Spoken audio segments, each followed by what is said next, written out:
There are 1,434 days left before I delete this account unless I reach 10,000 hours of pixel art by 2030. Up until now, my time commitment to this challenge has been varied. I spent the first 9 days of January in annual leave, but instead of putting all my free time into pixel art, a lot of that time went into learning how to run this challenge with things like scripting, editing, and uploading, which slowly ate away at the initial surplus I had built in 2025. After what should have been a strong start, the remaining days I've had since then were met with setback after setback, with the learning pains associated with this challenge.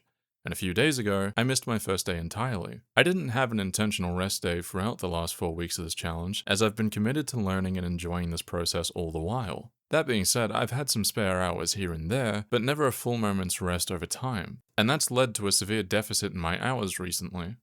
Compared to what I was mentioning yesterday, you might be wondering, how does this fix the deficit?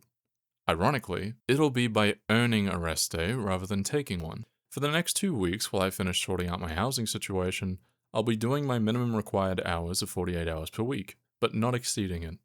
That gives me room to recover mentally without falling further behind while I sort out my personal affairs. After that, the plan is simple but scary at face value. It's an extra 13 hours a week for roughly 3 weeks, totaling 61 hours a week. If I can do that, I'll be rid of my deficit and back at a neutral point, and I can earn a proper day off continually for rest once a week. Now I know this sounds extreme, but there are 2 things I know about myself.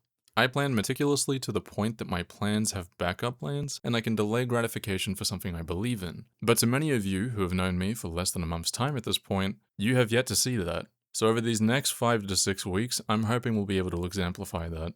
Also, I've finally caught up on my uploading inconsistency tonight, so keep an eye out for the tutorial video dropping shortly.